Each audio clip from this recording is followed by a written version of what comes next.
जय हिंद बच्चों, कैसे हो? उम्मीद करते हैं आप लोग अच्छे होंगे। प्यारे बच्चों, आज का क्लास लेकर फिर आप सबके बीच उपस्थित हो गए हैं। कल हमारा क्लास अधूरा रह गया था, उस अधूरे क्लास को आज हम पूरा करते हैं, क्योंकि कल के क्लास में हम लोग अध्ययन करने जा रहे थे पैकेजिंग। प्रोकैरियोटिक में जो डीएनए की पैकेजिंग होती है वो हो गया था, यूकैरियोटिक में डीएनए की पैकेजिंग छूटा हुआ है। बोलो सही बात है। प्रोकैरियोटिक सेल में डीएनए की पैकेजिंग हो गया है, यूकैरियोटिक सेल में डीएनए की पैकेजिंग करना है। प्रोकैरियोटिक सेल में हम आपको बताए थे डीएनए का पैकेजिंग कैसे होता है। बताया जा रहा था जब प्रोकैरियोटिक जो होता है, प्रोकैरियोटिक में कोशिका द्रव्य में डीएनए की पैकेजिंग होती है। कहां होता है? कोशिका द्रव्य में डीएनए की पैकेजिंग होता है। डीएनए और प्रोटीन मिलकर एक स्ट्रक्चर बनाते हैं, संरचना बनाते हैं, जिसे क्या कहते हैं? न्यूक्लियोइड कहते हैं। और इसी प्रकार से उसकी पैकेजिंग हो जाती है। तो प्रोकैरियोटिक सेल, यानी जो प्रोकैरियोटिक सेल के अंतर्गत जीव आते हैं, इकोलाई जीवाणु जो है, उसमें पूरे कोशिका द्रव्य में डीएनए फैला नहीं होता है, बल्कि कुछ जगहों पर वो होता है, कुछ स्थान लेता है, पूरा स्थान घेर कर नहीं रखता। क्या बात समझ में आ गया? आ गया क्या? इतना बात तो हम कल समझा दिए थे। कितना लोग को कल का क्लास याद है? एक बार हाथ ऊपर कर दे जल्दी से। इतना बच्चे, अब वो बच्चे हाथ ऊपर कर दे जो आज यहाँ क्लास में उपस्थित हुए हैं और कल का क्लास रिवीजन करके आए हैं। वो बच्चे हाथ ऊपर करे जो कल का क्लास रिवीजन करके आए। हाथ ऊपर कर दे जल्दी से, देख ले। देखिए गिने चुने बच्चे। हाँ, पढ़ा करो बच्चा, ठीक है? हाँ ठीक है, ठीक है, ठीक है। बच्चा, मुन्ना, बाबू, भैया, यहाँ देखो, यहाँ देखो बच्चा।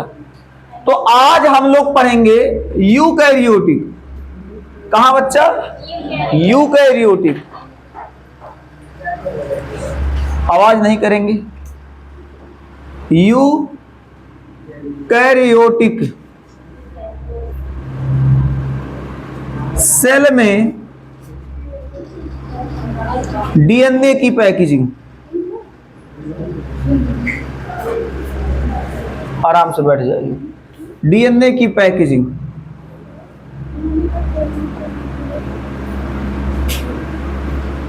ठीक है?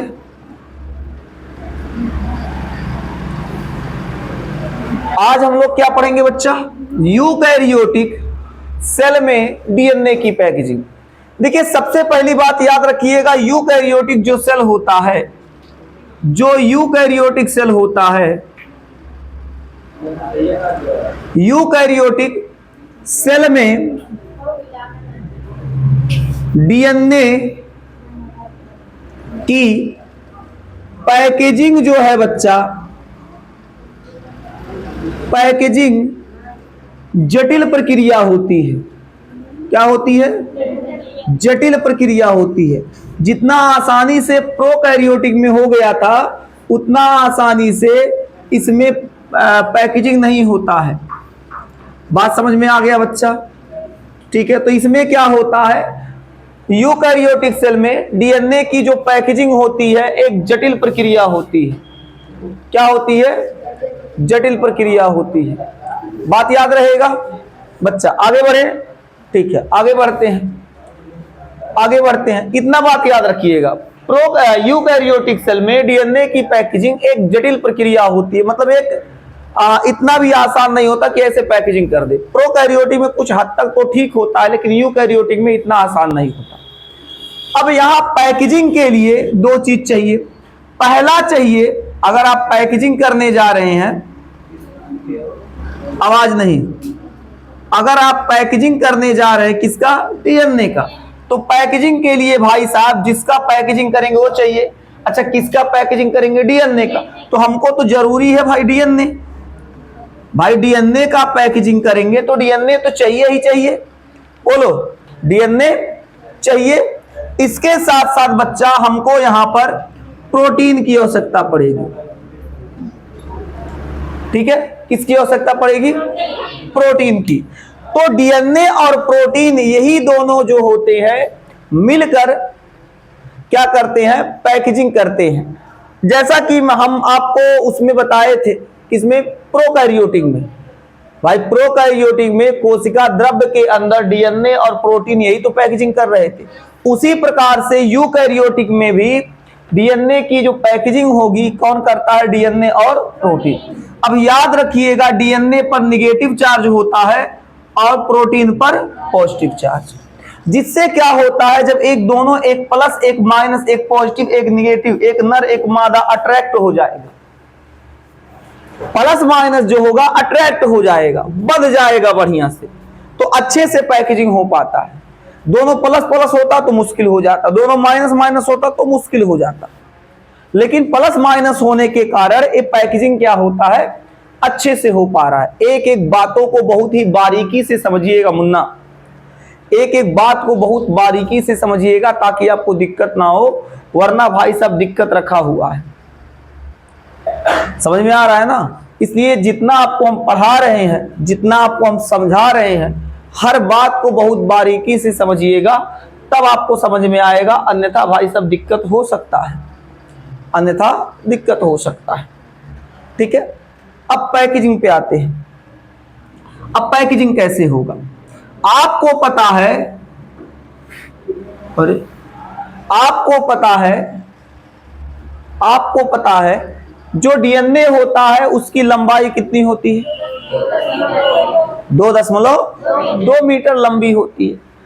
अब इसका पैकेजिंग होना है तो सबसे पहले चाहिए क्या, प्रोटीन। क्या चाहिए, प्रोटीन चाहिए। जैसे मान लेते हैं ये हमारा प्रोटीन है, ये हमारा क्या है बच्चा, ये हमारा प्रोटीन है। अब इस प्रोटीन के ऊपर क्या होता है, डीएनए की पैकेजिंग होती है। तो ये जो आपका हो जाएगा, ये तो प्रोटीन हो जाएगा,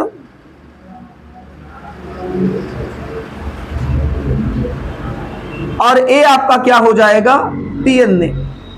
तो ये आपका हो जाएगा प्लस, ये हो जाएगा माइनस। तो प्लस माइनस के द्वारा इसकी पैकेजिंग होती है। मैं पूरा प्रोसेस बताऊंगा। तो प्रोटीन के ऊपर डीएनए ऐसे अजुराइल रहता है। अजुराइल रहने का मतलब बच्चा उसी पे लिपटा रहेगा। जैसे बच्चा, मैं क्या करूं, ये है आपका प्रोटीन और ये है आपका, देखो करिक्का रुमाल है, करिया है, वो पोछते पोछते करिया हो गया। ये आपका है क्या, प्रोटीन, और ये आपका है डीएनए। कितना मीटर लंबा है, हाँ 2.2 मीटर। अब ये इसी पे ऐसे एक चक्कर मारकर कुछ एक्स्ट्रा बच जाता है, एक चक्कर मारने के बाद कुछ एक्स्ट्रा बच जाता है। यानी बच्चा इस प्रकार से पैकेजिंग इसी पे लिपटा होगा। प्रोटीन पर जो डीएनए होगा, ये क्या है बच्चा, कोई नहीं कहेगा ये तौली है, दस्ती है, रुमाल है, कुछ भी कह लीजिए।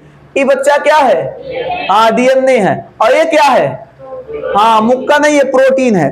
तो प्रोटीन के ऊपर डीएनए इस प्रकार से लिपटा होता है, इस प्रकार से क्या होता है, लिपटा होता। कोई दिक्कत, अब समझिएगा, अब एक एक बात को समझिएगा।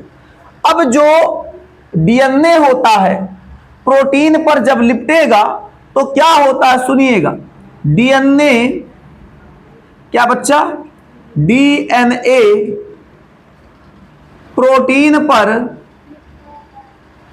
डीएनए प्रोटीन पर 1 सही 3/4 चक्कर लगाता है,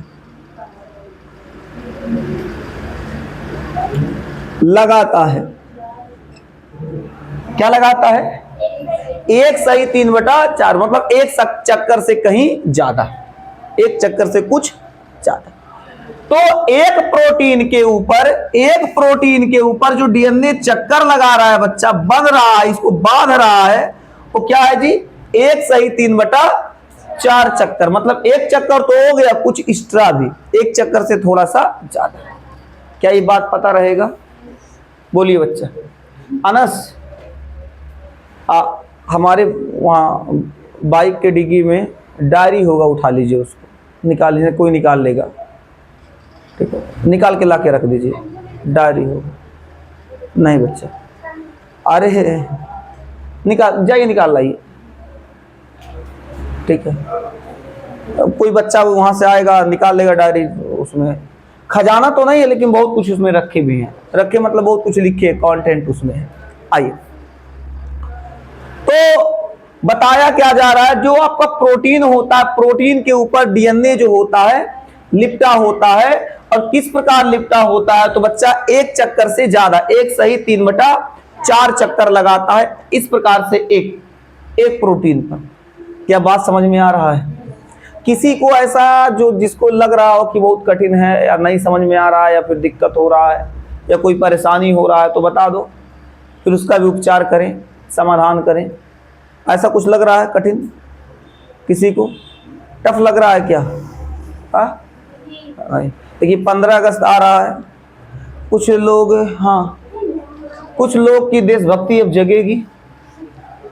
क्रोध तो तब आता है बच्चा, हाँ नहीं, क्रोध तो तब आता है बच्चा, क्रोध तो तब आता है जब देश का युवा रोड पर अपने अधिकार के लिए लड़ रहा होता है, और कुछ लोग उसके बाद भी एक स्टोरी, एक पोस्ट या फिर एक स्टेटस नहीं लगा सकते हैं या आवाज नहीं उठा सकते, जो कि बात देश की हो रही है वहां पर। अभी कुछ दिन पहले दिल्ली के जंतर मंतर पर प्रोटेस्ट हो रहा था, क्या कहा जा रहा था, एक पोस्ट करो, एक स्टोरी लगाओ, कम से कम नहीं जा सकते तो इतना तो कर सकते। उसके बाद भी नहीं पोस्ट हो रहा है, स्टोरी नहीं लग रहा है, नहीं आवाज उठ रहा है। 15 अगस्त आएगा तो बड़का स्टोरी लगाएंगे, हाँ बड़का स्टोरी लगाएंगे, हाँ। पता चलेगा कि आजादी में सबसे बड़ा योगदान ये नहीं किया। अच्छा, वो भी उनकी आत्मा भी रोती होगी जो आजाद देश को आजाद कराने के पीछे अपना सब कुछ बलिदान कर दी, क्योंकि कहीं ना कहीं अगर उनकी आत्मा देखती होगी तो कहती होगी ये हरामखोर के लिए हम लोग मरे थे, हम लोग देश के लिए अपनी जान नछावर कर दिए, आई बैठ के अंदर लूट रहे हैं सब। हाँ, ऐसे देश में कई लोग हैं बच्चा जो अंदर ही अंदर देश को खोखला कर रहे हैं, हम लोग को पता ही नहीं है। उस जमाने में एक गीत चला करता था, सरफरोशी की तमन्ना अब हमारे दिल में है, देखना है जोर कितना बाजुए कातिल में है। सुने होंगे आप लोग, सुने, कितना लोग सुने हैं? क्या सुन लीजिएगा कभी, बताइए, इतना पॉपुलर चीज नहीं सुनी। कहा जा रहा था सरफरोशी की तमन्ना अब हमारे दिल में है, देखना है जोर कितना बाजुए कातिल में है। तो ये लाइन जो है, ये लाइन शायरी नहीं, गाना नहीं था, ये लाइन देश के युवाओं को जगाने की बात थी। समझ में आया कि नहीं? बता रहे हैं। उसके बाद अगली लाइन में वहां कहा गया था, वक्त आने दो बता देंगे हम तुमको ऐ हवा, अभी से हम क्या बताएं क्या हमारे दिल में है, सरफरोशी की तमन्ना अब हमारे दिल में है। तो कहीं ना कहीं बहुत ही गजब चीज है, हमको तो बहुत अच्छा लगता है ये सब लाइन, ठीक है। कभी कभी क्या अक्सर सुना करते हैं। देखिए कुछ गाने जो होते हैं ना, पुराने गाने, देश के प्रति जो गाने बने हैं उसको आप सुनिए ना तो एक अलग ही उमंग आता है, एक अलग ही जुनून आता है, एक पॉजिटिव एनर्जी शरीर में आती है। सच जी भोजपुरी सुन लेना तो फिर देखना कौन एनर्जी आ रहा है। भोजपुरी सुनने के बाद कौन सी एनर्जी आती है भाई साहब, मैं बता नहीं सकता कौन सी एनर्जी आएगी, और तुम लोग सोचो नहीं सकते कौन सी एनर्जी आएगी। सोच पाओगे क्या? बोलिए बच्चा। चलिए ठीक है बच्चा, अब आप बात को देखते हैं। आखिरकार हम ये जब प्रोटीन बना रहे थे, अब पढ़ा दे, हो गया बात थोड़ा बहुत, ताकि आपको बोरियत महसूस ना हो। आखिर जब हम प्रोटीन बनाए तो इसमें ऐसे क्यों बनाए? बच्चा देखिए डीएनए जिस प्रोटीन पर लिपटा होता है वो 8 अणुओं से मिलकर बना होता है। ये जो प्रोटीन होता है, प्रोटीन, ये बच्चा 8 अणुओं से मिलकर बना होता है। कितने अणुओं से? 8 अणुओं से मिलकर बना होता है, इसलिए इसे अष्टक कहते हैं। क्या कहते हैं? अष्टक कहते हैं। मुन्ना बात नहीं करेंगे, जब हम बतिया रहे थे तो आप सुन रहे थे, अच्छा लग रहा था, लेकिन अब जब पढ़ाई की बात आती है तो पढ़ाई करना चाहिए ना। आप लोग के लिए सबसे बड़ी देशभक्ति पढ़ाई ही है, कर लो और देश के लिए कुछ कर जाओ, बस उतना काफी है। ठीक है। प्रोटीन, जिस प्रोटीन पर डीएनए लिपटा होता है वास्तव में वो प्रोटीन 8 अणुओं से मिलकर बना होता है। कहेंगे सर 8 अणु? हाँ, और उस 8 अणुओं को हम लोग क्या कहते हैं? अष्टक कहते हैं। और ये जो अष्टक होता है बच्चा कैसे बना होता है? सुनो, इसमें दो अणु बच्चा क्या होते हैं? H2A होते हैं। क्या होते हैं? H2A। ठीक है, कितने अणु? 2 अणु। और इसमें 2 अणु H2B होते हैं, और इसमें 2 अणु बच्चा H3 होते हैं, और इसमें 2 अणु बच्चा, सुन लो मैं सब बताऊंगा, 2 अणु H4 होते हैं। बच्चा 8 अणुओं से मिलकर बनता है, गिनो तो 2 2 4 4 2 6 और 2 8 अणुओं में 2 अणु क्या है बच्चा? 2 अणु आपका क्या है? H2A। H4 होता है मतलब क्या होता है? हिस्टोन। क्या होता है? हिस्टोन। वास्तव में ये जो प्रोटीन होता है जिसपे लिपटे होते हैं, इस प्रोटीन का पूरा नाम है हिस्टोन प्रोटीन। क्या नाम है बच्चा? हिस्टोन। कौन सी प्रोटीन बच्चा? हिस्टोन प्रोटीन होता है। कौन सी प्रोटीन होता है? हिस्टोन। हिस्टोन प्रोटीन जो होता है उस पर क्या होता है? ये डीएनए लिपटे होते हैं। तो हिस्टोन प्रोटीन जो है उसके 8 अणु होंगे जिसे अष्टक कहेंगे। 2 अणु H2A होगा, 2 अणु H2B होगा, 2 अणु H3 होगा, 2 अणु H4 हो जाएगा।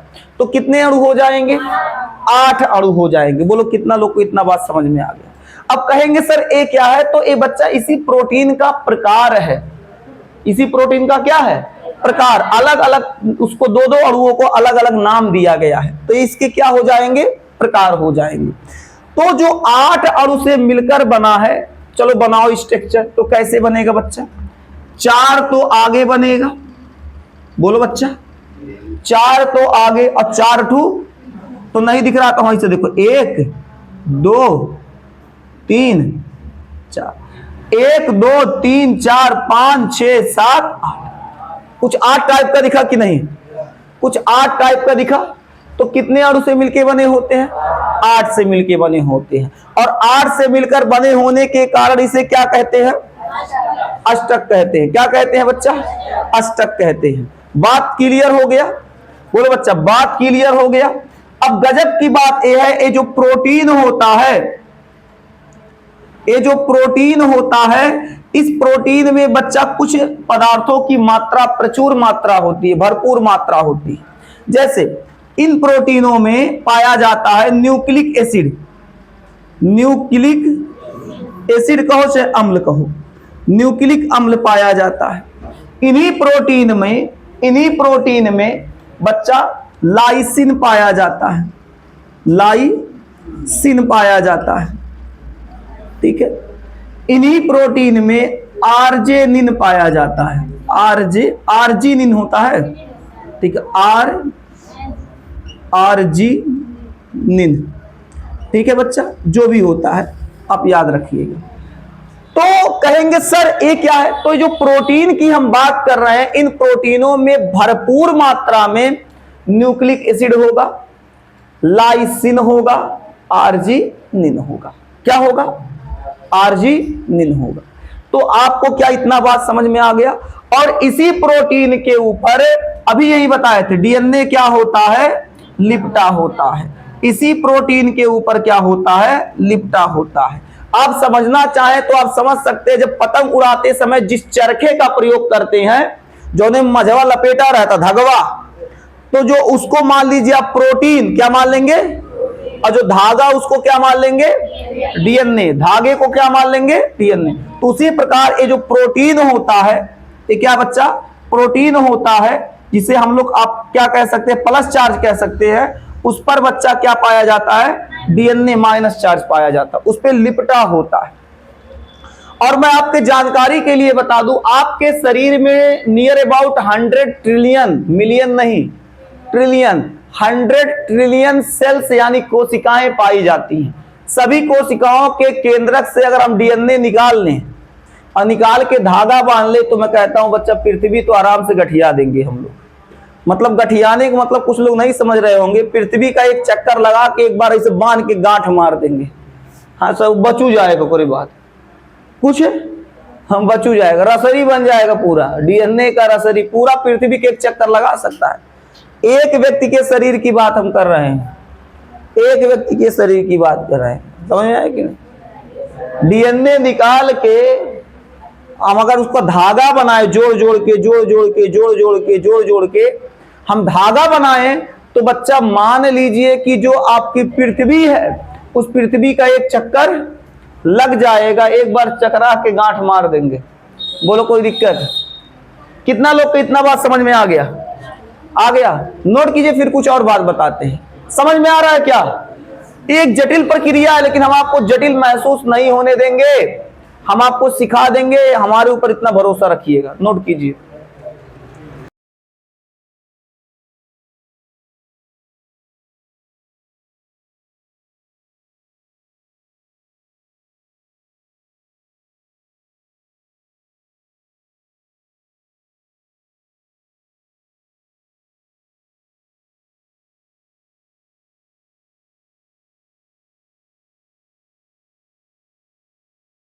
अब हम लोग क्या करते हैं मेरे देश के नौजवान, यूकैरियोटिक सेल में जो डीएनए की पैकेजिंग हम पढ़ रहे हैं उसको आगे थोड़ा बढ़ाते हैं, क्लास को और आगे बढ़ाते हैं, कुछ और बात समझते हैं।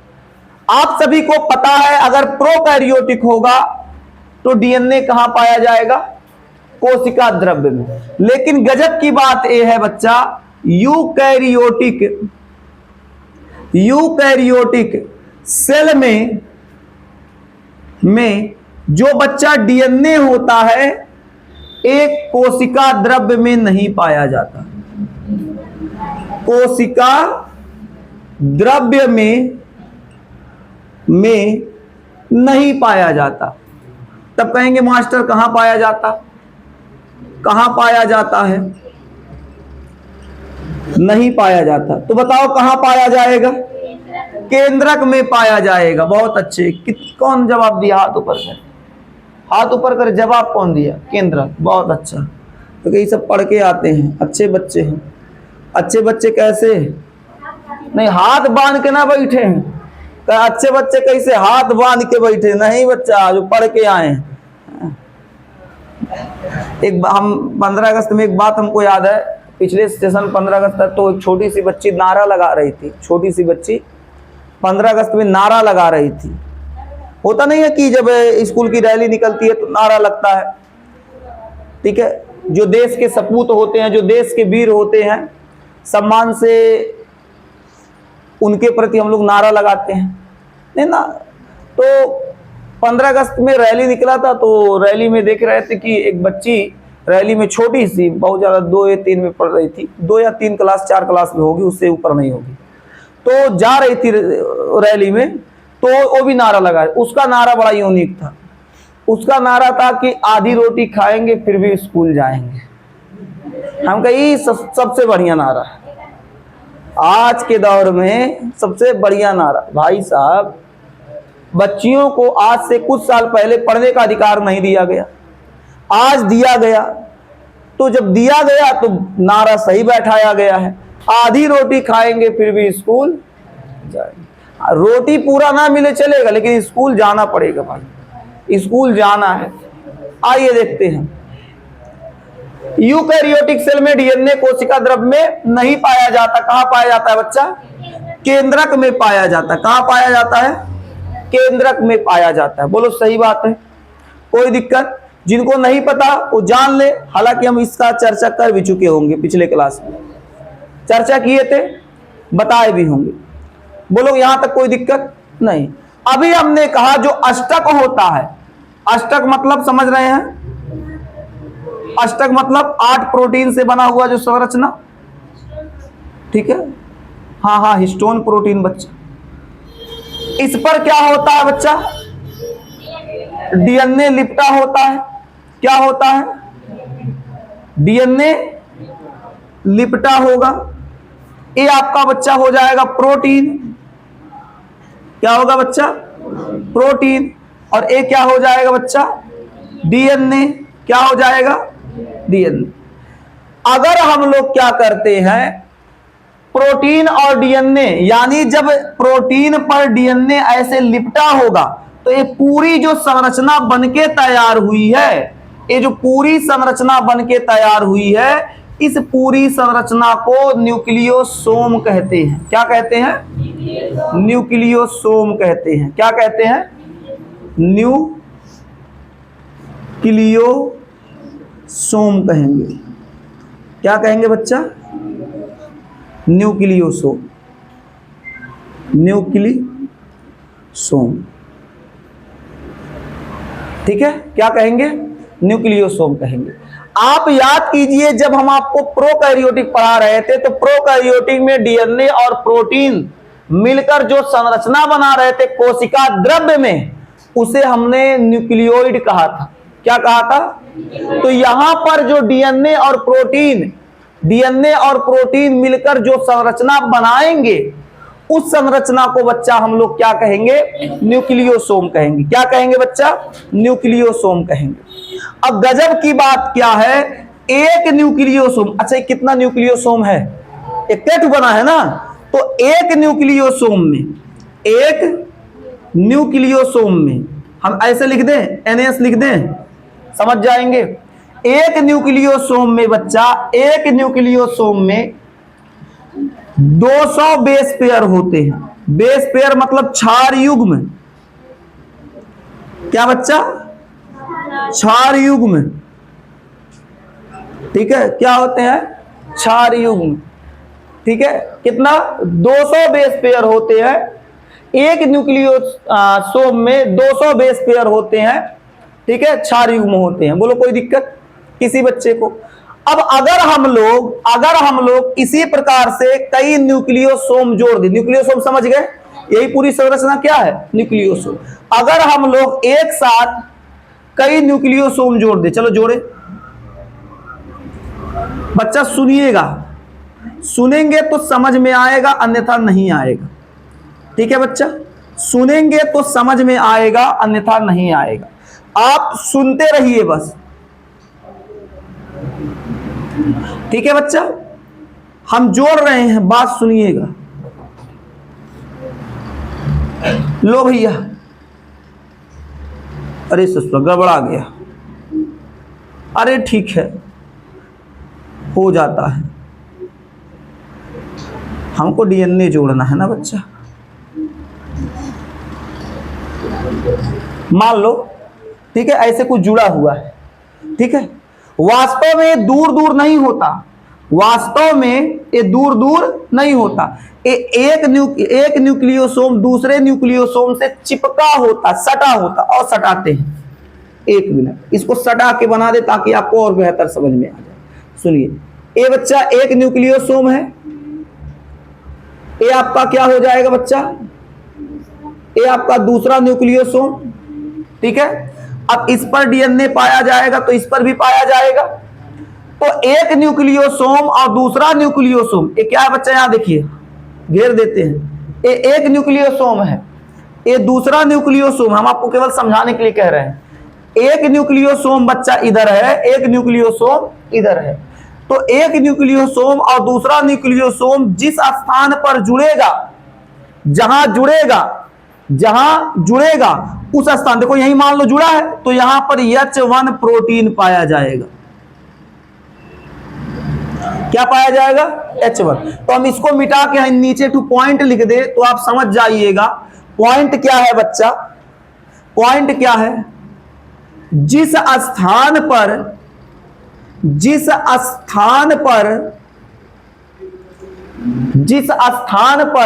न्यूक्लियोसोम जुड़ते हैं,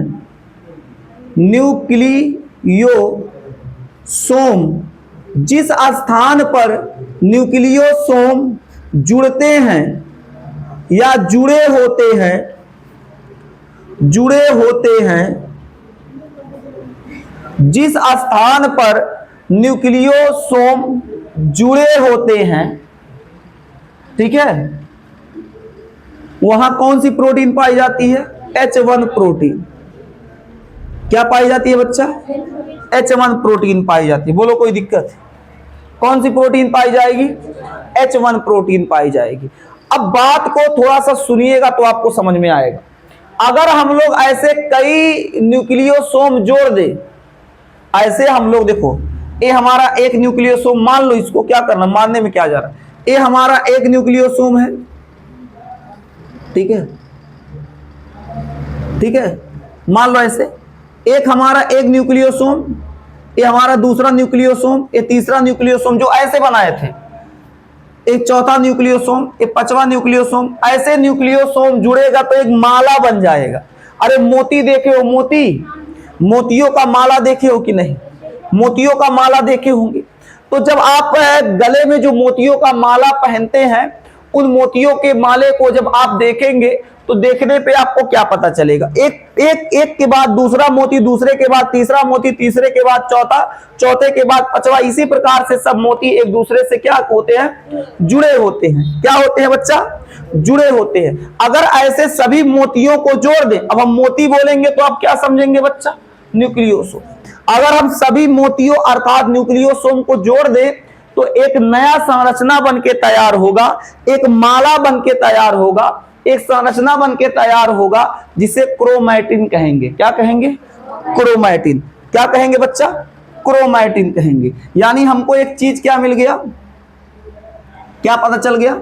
न्यूक्लियोसोम, NS लिख दे, न्यूक्लियोसोम से, न्यूक्लियोसोम, न्यूक्लियोसोम के श्रेणी से, श्रेणी लिख दे, चाहे श्रृंखला लिख दे, चाहे चैन लिख दे, चाहे माला लिख दे, ठीक है, माला लिख देते, ठीक है। न्यूक्लियोसोम के श्रेणी अर्थात माला कह लीजिए से क्या प्राप्त होता है जी? क्या प्राप्त होता है? क्रोमैटिन प्राप्त होता है। क्या प्राप्त होता है? क्रोमैटिन प्राप्त होता है। अब आप कहेंगे सर कैसे प्राप्त होता है, थोड़ा बताइए। और इन्हीं क्रोमैटिन से बताएंगे, पूरा बताएंगे, फिर समझाएंगे। इसी क्रोमैटिन से बच्चा गुणसूत्र बनेगा। क्या बनेगा? गुणसूत्र बनेगा। अब कहेंगे सर देखो सर जी, आप वास्तव में सर जी अब आप घुमा दिए, हम लोग का दिमाग डिस्टर्ब कर दिए।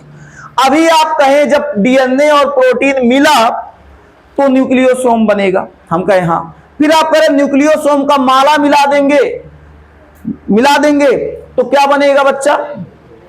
क्रोमैटिन बनेगा। फिर सर जी कह रहे क्रोमैटिन से गुणसूत्र बनेगा। सर जी तो कहीं ना कहीं गलत है, ऐसा मत कीजिए। तो हम बताते हैं कैसे, पहले इतना नोट करो फिर हम समझाते हैं, जल्दी करो।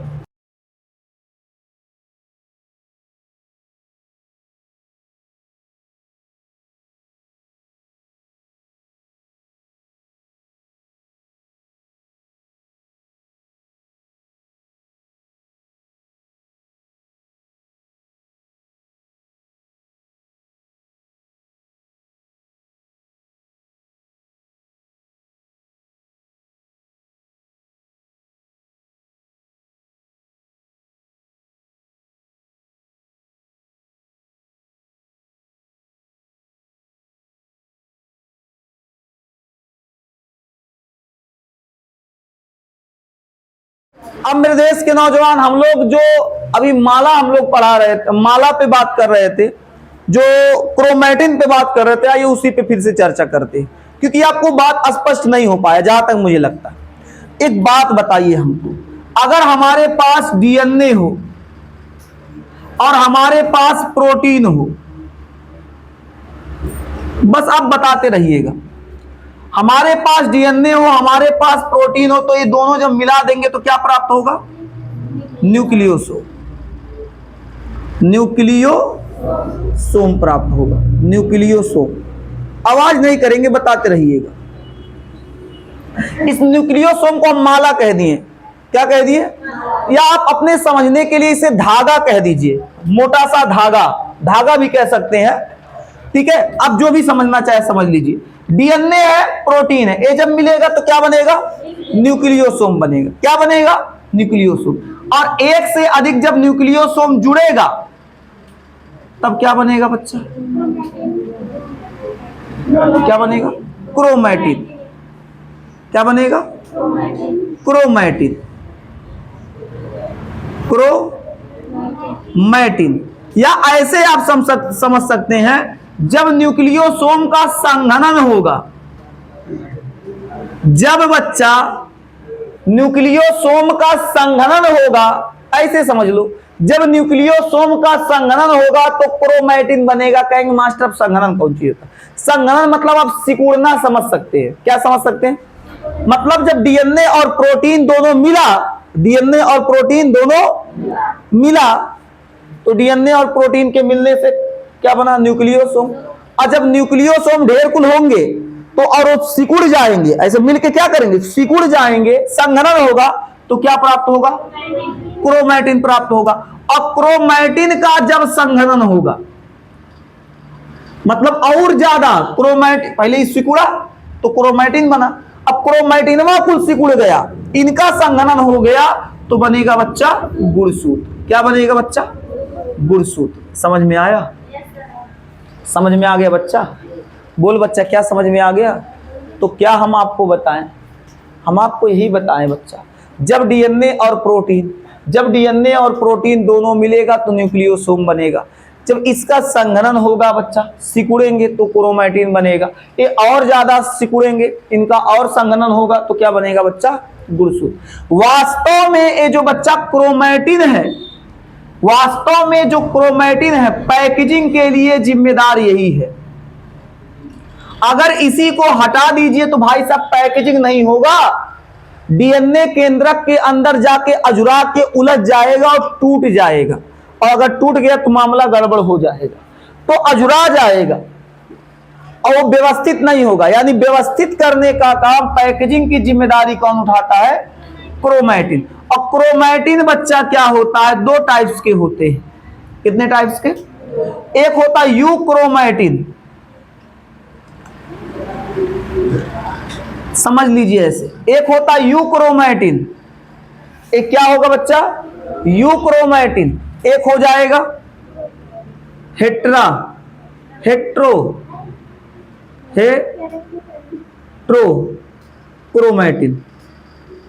क्रोमैटिन। ठीक है बच्चा? तो क्रोमैटिन कितने टाइप का हो जाएगा बच्चा? क्रोमैटिन आपका हो जाएगा दो टाइप का। कितने टाइप का? दो टाइप। क्रोमैटिन कितने टाइप का हो जाएगा? दो टाइप का हो जाएगा। एक हो जाएगा यूक्रोमैटिन। क्या हो जाएगा बच्चा? यूक्रोमैटिन। एक हो जाएगा हेट्रो कहो चाहे हेट्रा कहो, ठीक है ना?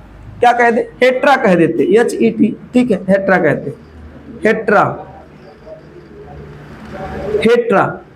हेट्रा क्रोमैटिन। यूक्रोमैटिन, हेट्राक्रोमैटिन। कोई दिक्कत? अब कहेंगे सर क्या है?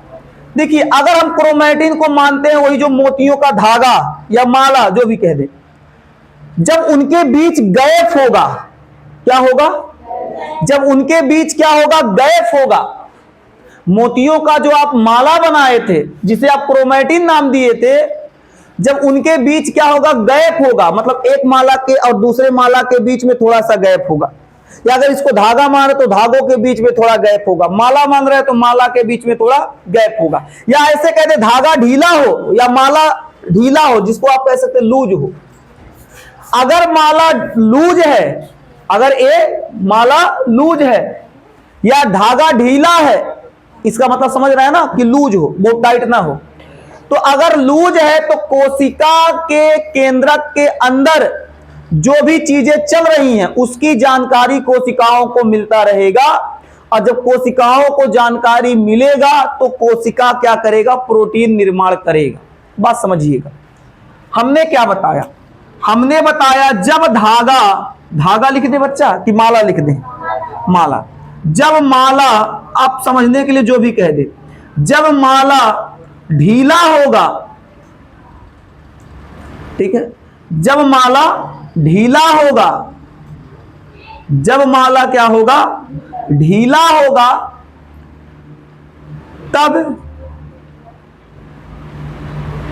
केंद्रक के अंदर, केंद्रक के अंदर, केंद्रक के अंदर की जानकारी, की जानकारी कोशिका तक पहुंचेगी। कहां तक बच्चा? कोशिका तक पहुंचेगी।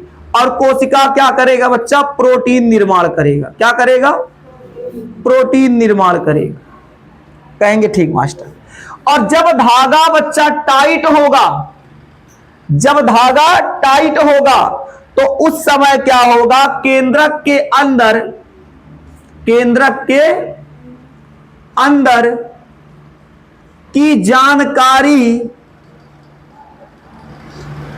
जब धागा क्या होगा? टाइट होगा, माला टाइट होगा तो केंद्रक के अंदर की जानकारी कोशिका को नहीं मिल पाएगा, कोशिका को, कोशिका को नहीं मिल पाएगा। और जो कोशिका को नहीं मिल पाएगा, कोशिका को नहीं मिल पाएगा तो क्या होगा बच्चा? ये निष्क्रिय हो जाएंगे। निष्क्रिय का मतलब हो जाएगा बच्चा ये प्रोटीन जो होता है, प्रोटीन का निर्माण नहीं करेंगे। PRO मतलब प्रोटीन समझिएगा। तो जब धागा टाइट होगा, माला टाइट होगा, लूज नहीं होगा, तो उस कंडीशन में केंद्रक के अंदर जो जानकारी होती है वो जानकारी कोशिकाओं तक नहीं पहुंच पाएगी। और जब कोशिकाओं तक नहीं पहुंच पाएगी तो आपका हेटेरोक्रोमैटिन निष्क्रिय रहेगा, यानी ये प्रोटीन का निर्माण नहीं कर पाएगा। तो हेटेरोक्रोमैटिन जो होता है वो प्रोटीन का निर्माण नहीं करता है। मेन मुद्दा पे आते हैं, आ गए बस। हेटेरोप्रोटीन क्या होता है जी? प्रोटीन का निर्माण नहीं करता है। क्यों? क्योंकि ये निष्क्रिय होता है। मेन उत्तर आपका यही है।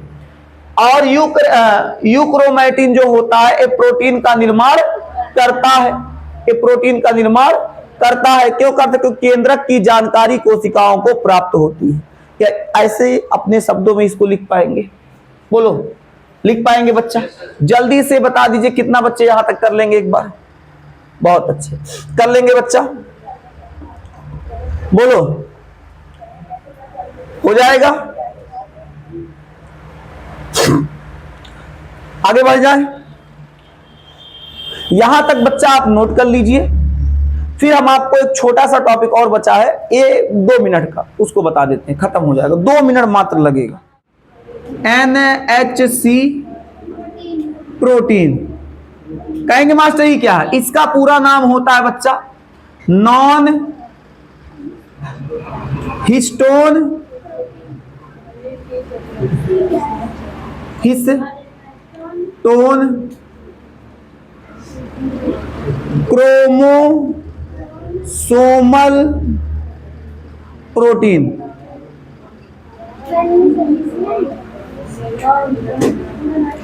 नॉन हिस्टोन क्रोमोसोमल प्रोटीन कहेंगे क्या? देखिए जो हिस्टोन प्रोटीन होता है, हिस्टोन प्रोटीन जो होता है उसी पर डीएनए की क्या होती है? पैकेजिंग होती है। जो हिस्टोन प्रोटीन होता है उसी पे डीएनए की पैकेजिंग होती है। लेकिन हिस्टोन प्रोटीन थोड़ा लतखोर है।